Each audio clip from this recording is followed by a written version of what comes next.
નમસ્કાર દર્શક મિત્રો, હું સોનલ ત્રિવેદી. સંપૂર્ણ ન્યૂઝમાં આપનું સ્વાગત છે. જોઈએ આજના મુખ્ય સમાચાર. પાલનપુરની લાયન્સ હોસ્પિટલ ખાતે યોજાયો જોઈન્ટ રિપ્લેસમેન્ટ મેગા કેમ્પ. 100 જેટલા જરૂરિયાતમંદ દર્દીઓનું નિઃશુલ્ક નિદાન અને 5 વ્યક્તિના કરાયા ઓપરેશન. વર્ષ 2005માં પાલનપુરની સરકારી વસાહતમાં ઘરફોડ ચોરી કરનાર 2 ચોર ઝડપાયા. એલસીબી પોલીસે બાતમીના આધારે ઉકેલ્યો ઘરફોડ ચોરીનો ભેદ. ડીસામાં પુત્રની સારવાર અર્થે આવેલા મિયાણા ગામના સરપંચ લૂંટાયા.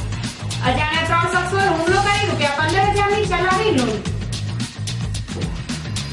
ઓવરબ્રિજ બનતા પાલનપુરની અમદાવાદ હાઈવેની રેલવે ફાટક બંધ કરાતા રહીશો મુકાયા મુશ્કેલીમાં. અકસ્માતોના બનાવ અટકાવવા રેલવે ફાટક ખોલવા હાઈવેના રહીશોની ઉગ્ર માંગ. સંપૂર્ણ ન્યૂઝ આપણી આંગળીના ટેરવે. ઇન્ટરનેટ ઉપર સંપૂર્ણ ન્યૂઝ જોવા લોગિન કરો www.youtube.com/સંપૂર્ણ-ન્યૂઝ. જોઈએ સમાચારો વિગતવાર. પાલનપુર શુભ જયંતિ લાયન્સ ઓર્થોપેડિક હોસ્પિટલ ખાતે આજે જરૂરિયાતમંદ લોકોને મદદરૂપ બનવા માટેની જોઈન્ટ રિપ્લેસમેન્ટ મેગા કેમ્પ યોજવામાં આવ્યો હતો, જેમાં અમદાવાદના જાણીતા orthopaedic surgeon doctor Satish Patel દ્વારા સૌથી વધુ દર્દીઓનું નિદાન કરવામાં આવ્યું હતું અને 5 જેટલા વ્યક્તિની જોઈન્ટ રિપ્લેસમેન્ટ ઓપરેશન કરવામાં આવ્યા હતા. જો કે હાડકાની તકલીફ ધરાવતા વ્યક્તિને જોઈન્ટ રિપ્લેસમેન્ટના ઓપરેશન કરાવવા પાછળ 2 થી 2.5 લાખનો ખર્ચ ભોગવવો પડતો હોય છે, જે ખર્ચ ગરીબ અને મધ્ય વર્ગના લોકો કરી શકતા ન હોય. આવા જરૂરિયાતમંદ પરિવારોને મદદરૂપ બનવા માટે આજે પાલનપુરની લાયન્સ હોસ્પિટલ ખાતે ઘૂંટણના સાંધાનો ઓપરેશનનો મેગા કેમ્પ યોજવામાં આવ્યો હતો, જેમાં સાંધા અને ઘૂંટણની તકલીફ ધરાવતા 100 જેટલા દર્દીઓનું નિઃશુલ્ક નિદાન કરવામાં આવ્યું હતું. જ્યારે રાહતના દરે 5 વ્યક્તિના ઘૂંટણના સાંધાનું ઓપરેશન કરવામાં આવ્યું હતું. જો કે આ ઓપરેશન હોસ્પિટલમાં લાઈવ બતાવવામાં આવ્યું હતું, જેને દર્દીઓના સગાઓ અને હોસ્પિટલના દર્દીઓને લાઈવ નિહાળ્યું હતું. આ પ્રસંગે ટ્રસ્ટ પ્રમુખ પ્રકાશ અગ્રવાલ, દીપકભાઈ શાહ, ડોક્ટર એસ કે મેવાડા, નરેન્દ્રભાઈ પટેલ સહિત સેવાભાવી લોકો ઉપસ્થિત રહ્યા હતા. લાયન્સ ક્લબ ઓફ પાલનપુર દ્વારા આજે જોઈન્ટ રિપ્લેસમેન્ટના મેગા કેમ્પનું સુંદર આયોજન કરવામાં આવ્યું છે. અમદાવાદના ડોક્ટર સતીશ પટેલ, સાર્થક હોસ્પિટલ, જેઓએ અત્યાર સુધીમાં 10,000 ઓપરેશન કરેલા છે ની રિપ્લેસમેન્ટમાં, તેમજ પાલનપુરના ડોક્ટર પરિન મેવાડા અને લાયન્સના ઓર્થોપેડિક સર્જન ભરત પટેલ દ્વારા આજે સુંદર આયોજન કરવામાં આવ્યું છે અને એક સાથે 5 વ્યક્તિઓનું ની રિપ્લેસમેન્ટનું ઓપરેશન કરવામાં આવ્યું છે. મિત્રો, લાયન્સ ક્લબ દ્વારા પાલનપુરમાં એર લેમિનાર ઓટી એટલે ઉત્તર ગુજરાતમાં પ્રથમ અને સુંદર સુવિધાઓથી યોગ્ય એવું ઓપરેશન થિયેટર પાલનપુર બનાવેલું છે કે જે જીવાણુ મુક્ત ઓપરેશન થિયેટર કહેવાય છે. એની સેવા આજે લાયન્સ ક્લબ દ્વારા નજીવા ખર્ચે માણસ આજે અમદાવાદ જઈને 1.5 લાખ રૂપિયા ખર્ચી ઓપરેશન કરાવે છે. એ જ વીઆઈપી ઓપરેશન આજે અમારી ક્લબ દ્વારા ફક્ત 75,000માં ની રિપ્લેસમેન્ટનું ઓપરેશન કરવામાં આવ્યું છે અને એની પાલનપુર તેમજ આજુબાજુના પ્રજાજનોએ સુંદર લાભ લીધો છે અને વધુમાં બીજા લોકો લાયન્સની આવી સુંદર સેવાનો લાભ લે એવી અમે નમ્ર વિનંતી કરીએ છીએ. બનાસકાંઠામાં વાહન ચોરીના બનાવ સહિત ગુનાની પ્રવૃત્તિમાં વાહનોનો દુરુપયોગ રોકવા માટે જિલ્લા પોલીસ વડા દ્વારા ગેરેજ માલિકો જોગ રજીસ્ટર નિભાવવાનું જાહેરનામું બહાર પાડવામાં આવ્યું છે. તેમ છતાં આજે પણ કેટલાય ગેરેજ માલિકો રજીસ્ટર નિભાવતા નથી, જેને લઈ પોલીસને આવા ગેરેજ માલિકો વિરુદ્ધ કાર્યવાહી કરવાની ફરજ પડી છે. ત્યારે વાહનો દ્વારા થતી ગુનાહિત પ્રવૃત્તિ અટકાવવામાં ગેરેજના માલિકો પણ સહયોગી બને અને એ માટે આજે જિલ્લા પોલીસ વડા અશોક કુમાર યાદવની સૂચનાથી એસઓજી પોલીસ સ્ટેશન ખાતે શહેરના ગેરેજ માલિકોની બેઠક બોલાવવામાં આવી હતી. આ બેઠકમાં incharge SOG police inspector MD ચંપાવતે ઉપસ્થિત શહેરના 121 જેટલા ગેરેજના માલિકોને વાહન ચોરી તેમજ વાહનો દ્વારા થતી ગુનાહિત પ્રવૃત્તિને રોકવા માટે જિલ્લા મેજિસ્ટ્રેટે બહાર પાડેલ જાહેરનામાનો ચુસ્તપણે અમલ કરવા માર્ગદર્શન આપ્યું હતું. આ બેઠકમાં ગેરેજ માલિકોને જરૂરી રજીસ્ટરનો નમૂનો પણ બતાવવામાં આવે અને પોતાના ગેરેજમાં આવતા વાહનોની નોંધ રજીસ્ટરમાં કરી આ નોંધ દર શનિવારે નજીકના પોલીસ મથકે રજૂ કરવાની સૂચના આપી હતી અને જે કોઈ ગેરેજ માલિક રજીસ્ટર નહીં નિભાવે તો તેની સામે કાયદેસરની કાર્યવાહી કરવાની જાણ પણ ગેરેજ માલિકોને કરી દીધી હતી. આમ પાલનપુરના ગેરેજ માલિકોને કાયદામાં રહી હવે ફરજિયાતપણે વાહનોની નોંધ માટે રજીસ્ટર નિભાવવાનું રહેશે.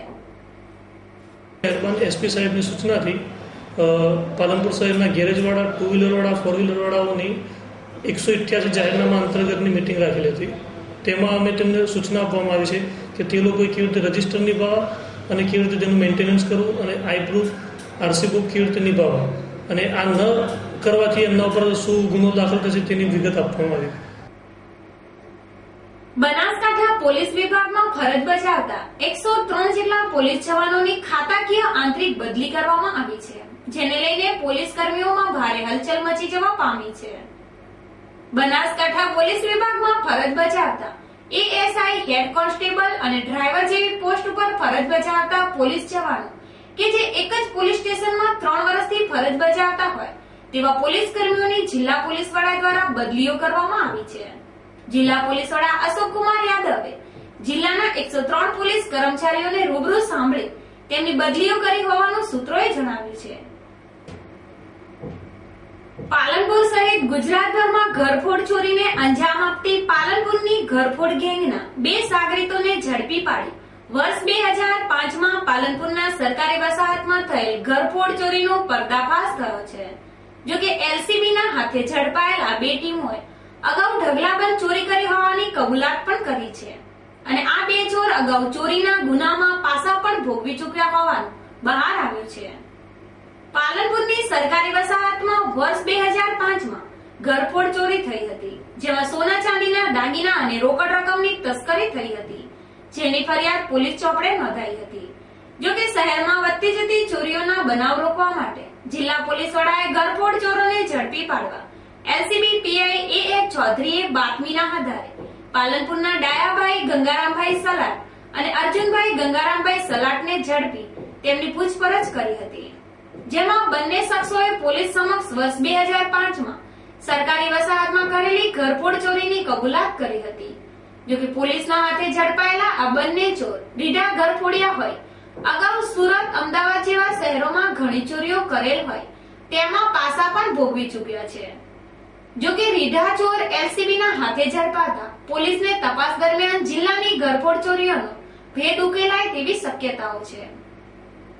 આમ એલસીબી પોલીસે બાતમીના આધારે પાલનપુરના 2 સલાટભાઈને ઝડપી વર્ષ 2005માં થયેલી ઘરફોડ ચોરીનો પર્દાફાશ કર્યો છે.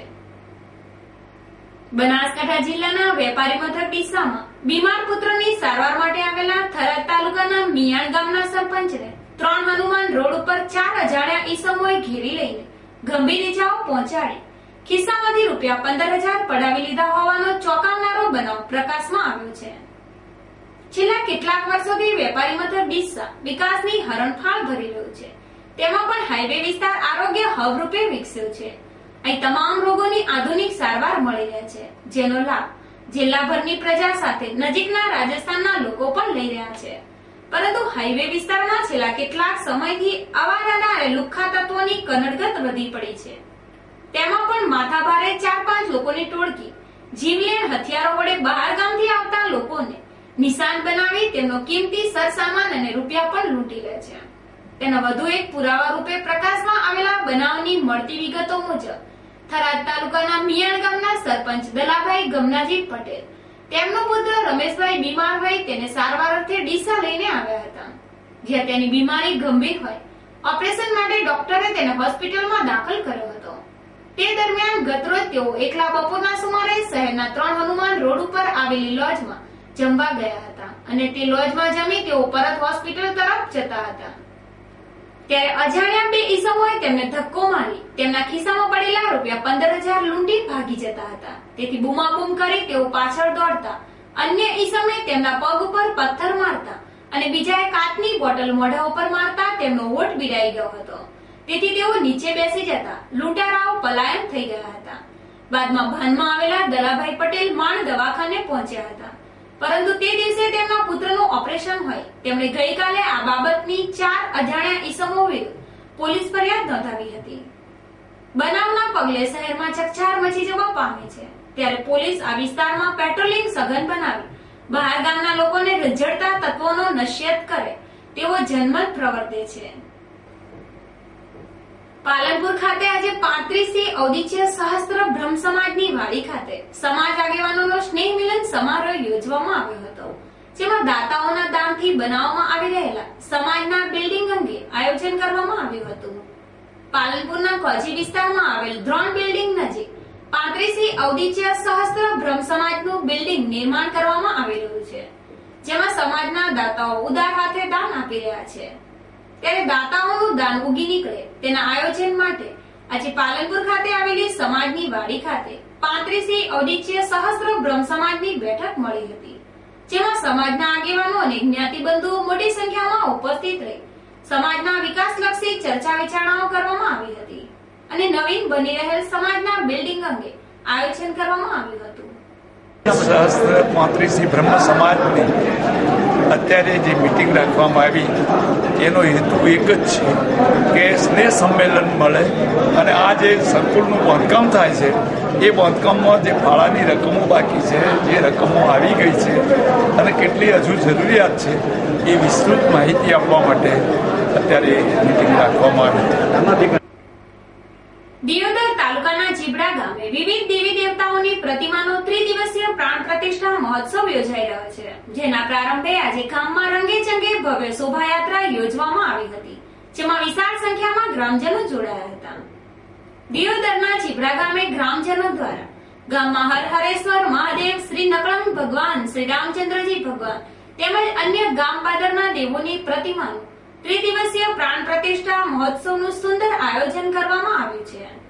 ગામમાં રંગેચંગે ઉજવાઈ રહેલ આ ધર્મોત્સવમાં આજે ભગવાનની ગામમાં વિશાળ શોભાયાત્રા નીકાળવામાં આવી હતી, જેમાં મોટી સંખ્યામાં ગ્રામજનો અને સૌથી વધુ ટ્રેક્ટરો જોડાયા હતા. સાથે શોભાયાત્રામાં બેન્ડ વાજાના નાચગાન વચ્ચે અબીલ ગુલાલની ભારે ચોળો ઉડી હતી. જોકે આખા ગામમાં પરિભ્રમણ કરી શોભાયાત્રામાં નિજ મંદિરે પરત ફરી હતી. હાલ ચીબડામાં ત્રિદિવસીય દેવી દેવતાઓનો પ્રાણ પ્રતિષ્ઠા મહોત્સવ ચાલતો હોય આખું ગામ ભક્તિના રંગે રંગાઈ ગયું છે.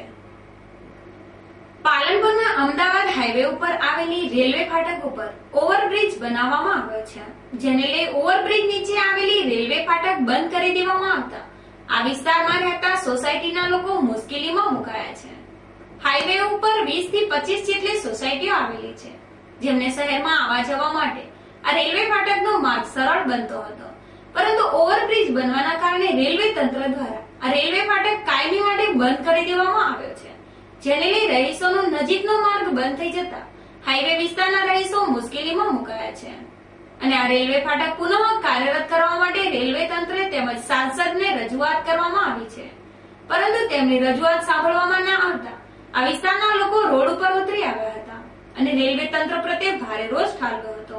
એ છે કે આ રેલવે ફાટક અહીંયા અમારે ચાલુ રહેવી જોઈએ, કારણ કે આજુબાજુ 15-20 સોસાયટીઓ છે. એ સોસાયટીના બાળકો સ્કૂલે આવવા જવા માટે અને એમને પડે આવવા જવા માટે તકલીફ પડશે પૂરી એટલે અમારા ફાટક ચાલુ રહેવી જોઈએ. રેલવે તંત્ર રજૂઆત કરી તમે? હા, રેલવે બધા રજૂઆત કરીએ. શું કેવું એમનું?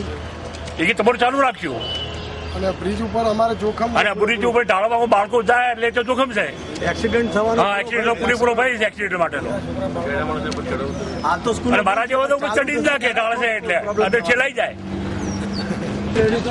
ભાઈ આ રેલવે સત્તાવાળાઓએ બેચરપુરાની ફાટક જે હાઈવે ઉપર આવેલી છે બંને સાઈડે બંધ કરેલી છે, ખરેખર બરોબર નથી. કારણ આજુબાજુ આ ફાટકની આજુબાજુ લગભગ 20 થી 25 સોસાયટીઓ આવેલી છે. આ સોસાયટીમાં વૃદ્ધો છે, બાળકો છે,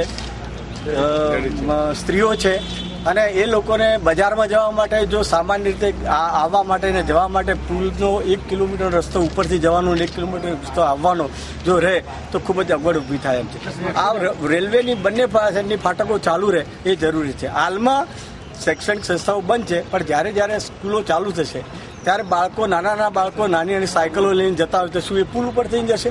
1 કિલોમીટર રસ્તો ઓળંગી જાય છે ઉપર પુલનો, અને આ પૂરેપૂરો એક્સિડન્ટ થવાનો ભય છે. એટલે અમારી વિનંતી છે રેલવે સત્તાવાળાઓને કે તાત્કાલિક આ બંને ફાટકો ચાલુ રાખે એ જરૂરી છે. અને આ હાઈવેના રહીશોનું કહેવું છે કે રેલવે ફાટકનો માર્ગ તેમના માટે આશીર્વાદરૂપ છે. આ માર્ગ શહેરમાં જવા આવવા માટે સરળ રહે છે અને વિદ્યાર્થીઓ સરળતાથી શાળાએ પણ જઈ શકે છે. જો કે આ માર્ગની રેલવે ફાટક બંધ કરી દેવામાં આવતા આ વિસ્તારના લોકોને ઓવરબ્રિજ ઉપરથી પસાર થવું પડે છે, જેને લઈને અકસ્માતોનો ભય સેવાય છે. ત્યારે નાના વિદ્યાર્થીઓ અને આમ રાહદારીઓની સુવિધા માટે તાત્કાલિક ધોરણે રેલવે ફાટકનો માર્ગ શરૂ કરવામાં આવે તેવી માંગ કરી રહ્યા છે. આમ ઓવરબ્રિજ બનવાથી રેલવે ફાટક બંધ કરી દેવાતા આ વિસ્તારના રહીશોનો માર્ગ બંધ થઈ જતા તેઓ મુશ્કેલીમાં મુકાયા છે. ત્યારે રેલવે તંત્ર લોકોની મુશ્કેલી દૂર કરવા યોગ્ય પગલાં ભરે તે જરૂરી છે. ફરી એક નજર આજના મુખ્ય સમાચાર ઉપર. પાલનપુરની લાયન્સ હોસ્પિટલ ખાતે યોજાયો જોઈન્ટ રિપ્લેસમેન્ટ મેગા કેમ્પ. 100 જેટલા જરૂરિયાતમંદ દર્દીઓનું નિઃશુલ્ક નિદાન અને 5 વ્યક્તિના કરાયા ઓપરેશન. વર્ષ 2005માં પાલનપુરની સરકારી વસાહતમાં ઘરફોડ ચોરી કરનાર 2 ચોર ઝડપાયા. એલસીબી પોલીસે બાતમીના આધારે ઉકેલ્યો ઘરફોડ ચોરીનો ભેદ. ડીસામાં પુત્રની સારવાર અર્થે આવેલા મિયાણા ગામના સરપંચ લૂંટાયા. અજાણ્યા 3 શખ્સોએ હુમલો કરી ₹15,000ની ચલાવી લૂંટ. ઓવરબ્રિજ બનતા પાલનપુરની અમદાવાદ હાઈવેની રેલવે ફાટક બંધ કરાતા રહીશો મુકાયા મુશ્કેલીમાં. અકસ્માતોના બનાવ અટકાવવા રેલવે ફાટક ખોલવા હાઈવેના રહીશોની ઉગ્ર માંગ. આ હતા અત્યાર સુધીના સમાચાર. વધુ સમાચાર સાથે ફરી મળીશું. નમસ્કાર.